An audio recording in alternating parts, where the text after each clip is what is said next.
Hello, family in Christ. In this video, we will go over the Book of Numbers, chapters 1 to 36.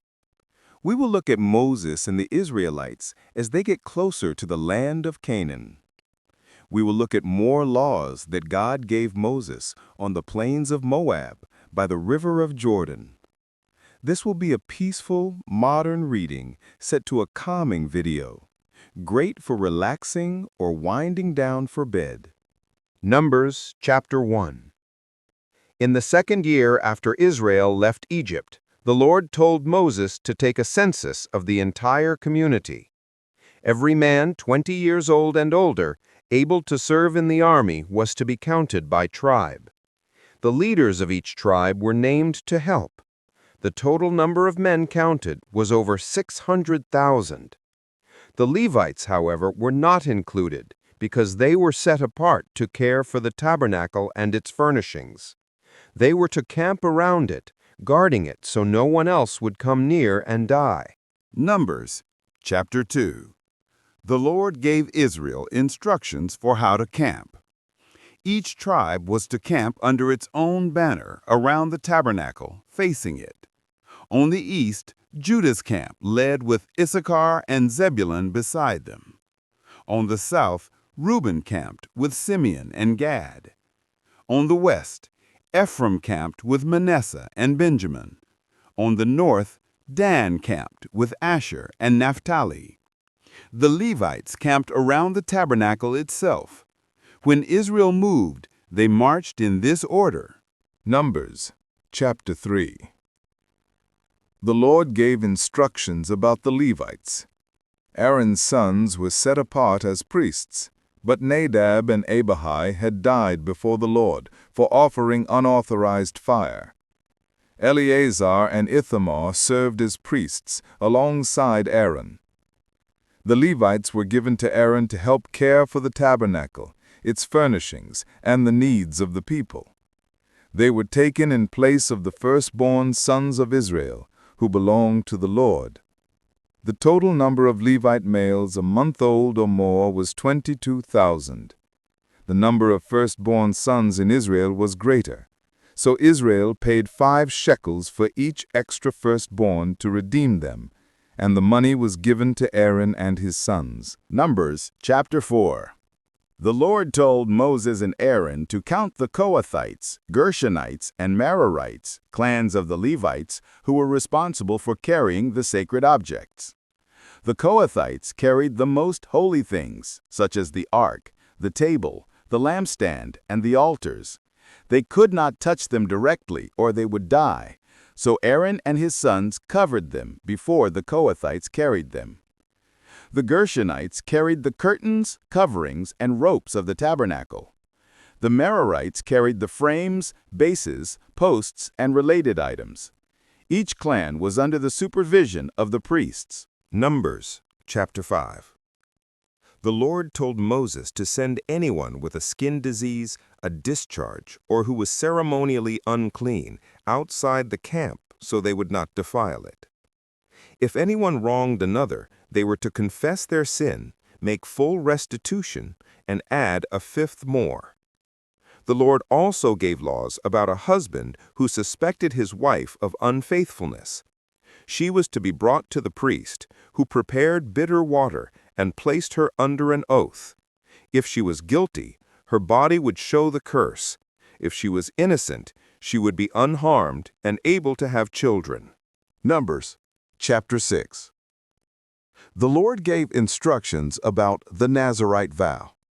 Anyone, man or woman, could make a special vow to dedicate themselves to the Lord. During that time, they must not drink wine or eat anything from the grapevine. They must not cut their hair or go near a dead body, even for family.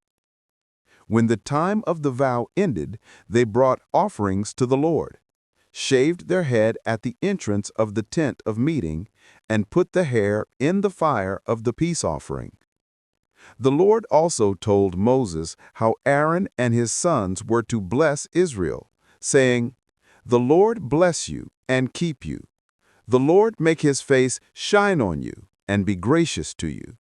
The Lord turn his face toward you and give you peace. Numbers, chapter 7. When Moses finished setting up the tabernacle, the leaders of Israel brought offerings for its dedication. Each tribal leader brought gifts, silver plates and bowls, gold dishes, grain offerings, and animals for sacrifices.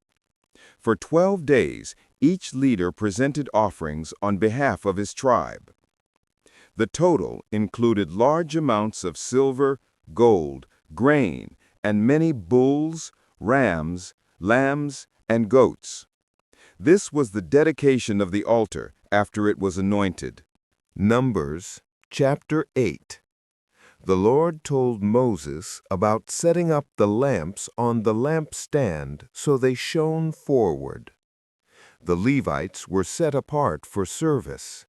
They were sprinkled with water, shaved their bodies, and washed their clothes.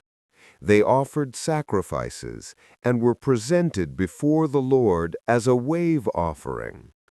The Levites were given to Aaron and his sons to serve at the tabernacle in place of Israel's firstborn. They were to work from age 25 to 50. Numbers, chapter 9. The Israelites celebrated Passover in the first month of the second year since leaving Egypt. Some men were unclean because of a dead body, and they asked Moses if they could still keep Passover. The Lord said they could observe it in the second month instead. The Lord also said that anyone clean who refused to celebrate Passover must be cut off. Foreigners living among them could also keep it if they followed the rules. From then on, the Lord's cloud covered the tabernacle by day and appeared as fire by night. When the cloud lifted, Israel set out. When it stayed, they camped. They followed the Lord's leading, whether for days, months, or years. Numbers, chapter 10. The Lord told Moses to make 2 silver trumpets. They were used to summon the community and direct the camps. Different blasts signaled gathering, marching, or battle. The priests were to blow them as a lasting ordinance. On the 20th day of the second month, in the second year, the cloud lifted from the tabernacle, and Israel set out from the wilderness of Sinai.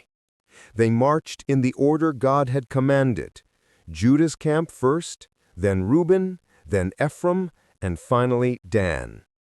As they traveled, Moses asked his relative Hobab to join them and be their guide.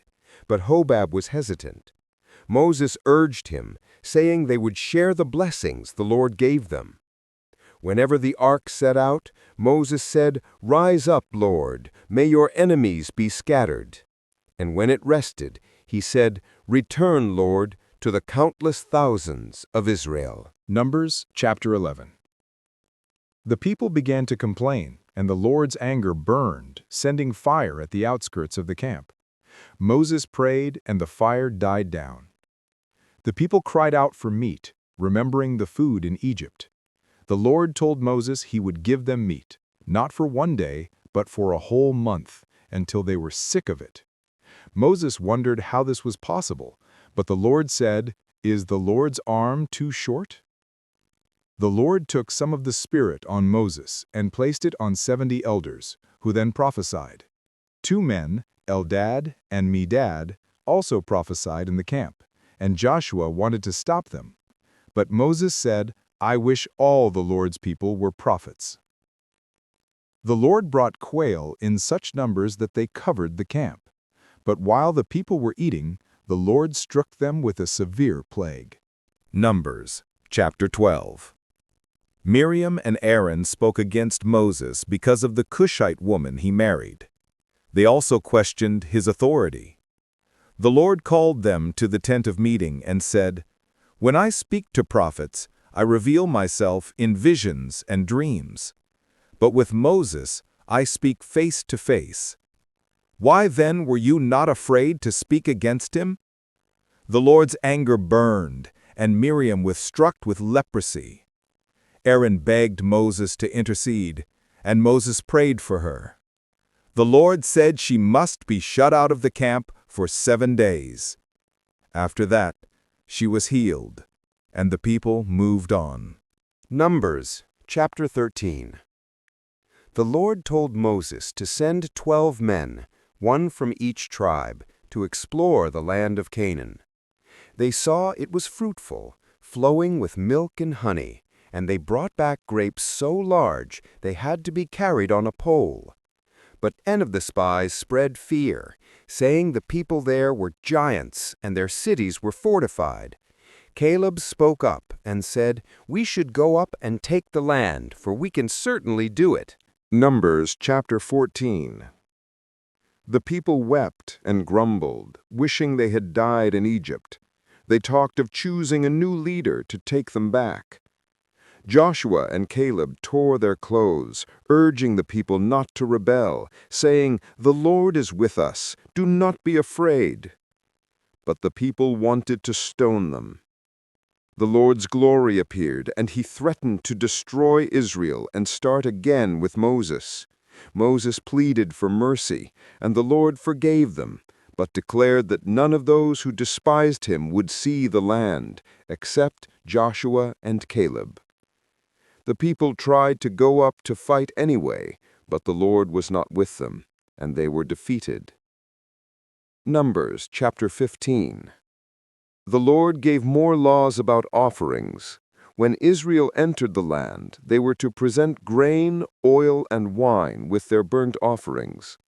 He also said foreigners living among them must follow the same laws. The Lord commanded that anyone who sinned defiantly must be cut off from the community. One Sabbath, a man was found gathering wood, and the Lord told Moses he must be stoned to death. The Lord also told them to make tassels on the corners of their garments with a blue cord to remind them of his commands and keep them from straying. Numbers chapter 16. Korah, along with Dathan, Abram, and 250 community leaders, rose up against Moses and Aaron. They said, "You take too much on yourselves. All the people are holy. Why do you set yourselves above the Lord's assembly?" Moses fell face down and said, "Tomorrow the Lord will show who belongs to him." Each man was to bring a censer with incense before the Lord. The next day, fire came out from the Lord and consumed the 250 men offering incense. The ground opened and swallowed Korah, Dathan, and Abram with their households. The people blamed Moses and Aaron, and a plague broke out. Moses told Aaron to quickly take his censer and make atonement for the people. Aaron stood between the living and the dead, and the plague stopped, but 14,700 died. Numbers chapter 17. The Lord told Moses to collect 12 staffs, one from each tribal leader, with Aaron's name on the staff of Levi. The Lord said the staff of the man he chose would sprout, silencing complaints against Moses and Aaron. The next day, Aaron's staff had budded, blossomed, and produced almonds. The Lord told Moses to place it in front of the ark as a sign. The people were terrified and said, "Surely we will die if we come near the tabernacle." Numbers chapter 18. The Lord told Aaron that he and his sons were responsible for the priesthood and for bearing the guilt of Israel. The Levites were given to him to assist, but only Aaron's family could serve as priests. The priests were given portions of offerings, first fruits, and the best oil, wine, and grain as their share. They were not to own land, for the Lord himself was their inheritance. The Levites received the tithe from Israel, and in turn they were to give 1/10 of it to the priests. Numbers chapter 19. The Lord gave the law of the red heifer. A flawless red cow was to be slaughtered outside the camp, and its ashes were mixed with water for purification. Anyone who touched a dead body became unclean for 7 days and had to be purified with the water on the 3rd and 7th days. Without it, they remained unclean and defiled the Lord's dwelling place. Numbers chapter 20. The Israelites came to the desert of Zin, and Miriam died and was buried there. The people quarreled again, saying they had no water. The Lord told Moses to speak to the rock, but instead Moses struck it twice with his staff. Water gushed out, but the Lord said, "Because you did not trust me enough to honor me as holy, you will not bring this assembly into the land." Edom refused to let Israel pass through its territory, so Israel turned away. At Mount Hor, the Lord said Aaron's time had come. Moses took Aaron's priestly garments and placed them on his son Eleazar. Aaron died there on the mountain, and the people mourned for 30 days. Numbers chapter 21. The Canaanite king of Arad fought against Israel, but the Lord gave Israel victory, and they destroyed his cities. The people grew impatient and spoke against God and Moses, so the Lord sent venomous snakes. Many died, and the people begged Moses to pray. The Lord told him to make a bronze serpent and lift it up on a pole. Whoever looked at it lived. Israel moved on, defeating Sihon, king of the Amorites, and Og, king of Bashan. They took possession of their lands. Numbers chapter 22. Balak, king of Moab, saw what Israel had done to the Amorites and was terrified. He sent messengers to Balaam, asking him to curse Israel. God told Balaam not to go, but when Balak sent more princes, Balaam went with them. On the way, Balaam's donkey saw the angel of the Lord blocking the path. 3 times the donkey turned aside, and Balaam beat it. Then the Lord opened the donkey's mouth, and it spoke, "Why have you beaten me?" The Lord opened Balaam's eyes, and he saw the angel. The angel told him only to speak what God gave him. Numbers chapter 23. Balak took Balaam to a high place to curse Israel. Balaam built altars and offered sacrifices, but instead of curses, God gave him blessings. He said, "How can I curse those God has not cursed? Israel will be as countless as the dust. Let me die the death of the righteous." Balak was angry, but Balaam said he could only speak what the Lord put in his mouth. Numbers chapter 24. Balaam realized it pleased the Lord to bless Israel, so he did not seek omens, but turned to the wilderness. The Spirit of God came upon him, and he spoke. "How lovely are your tents, O Jacob! Like valleys they spread out, like gardens by a river. A star will come out of Jacob. A scepter will rise out of Israel and crush Moab." Balak was furious, but Balaam said, "I can only speak what the Lord has spoken."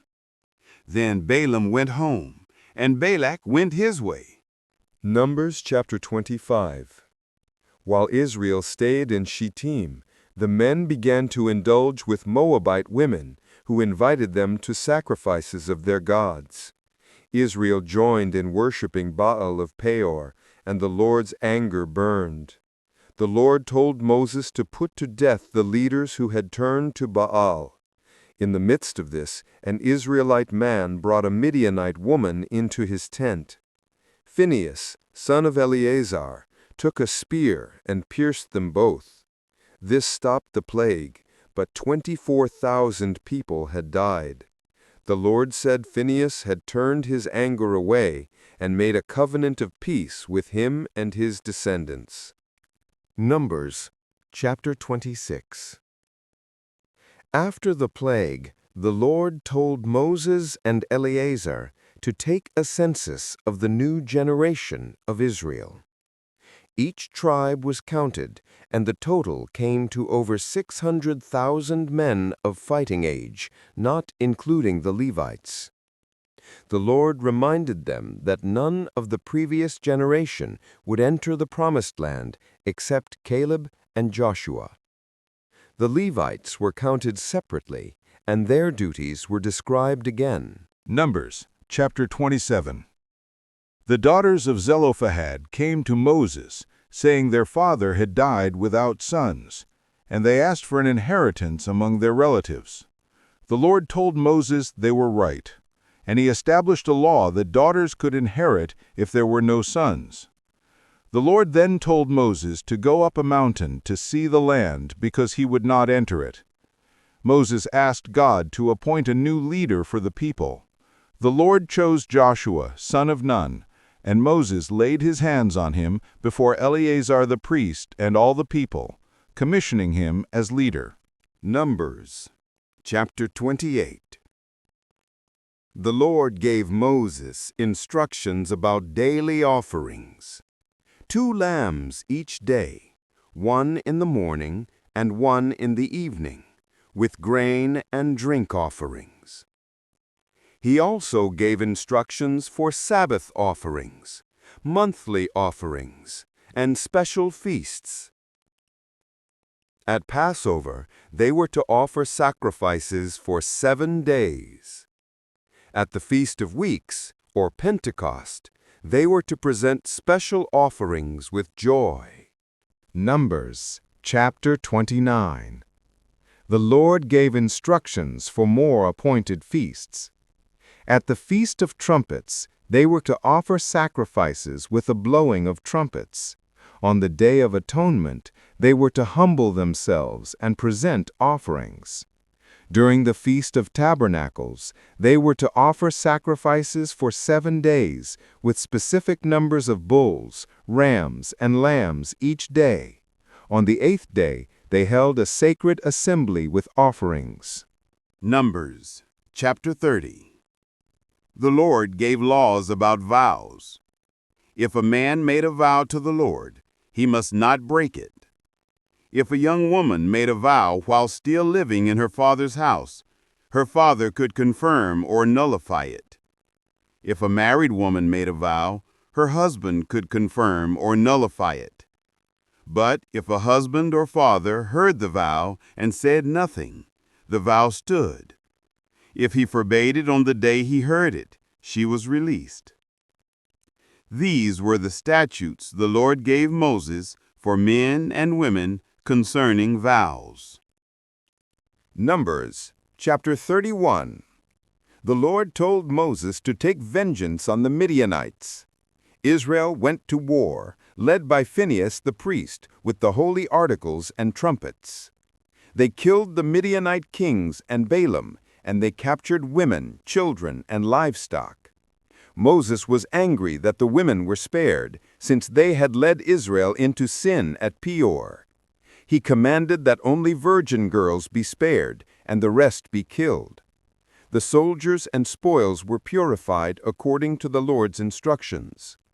The plunder was divided between the soldiers and the community, with a portion given to the Lord and to the priests. Numbers, chapter 32. The tribes of Reuben and Gad had large herds and saw that the land east of the Jordan was good for livestock. They asked Moses if they could settle there instead of crossing into Canaan.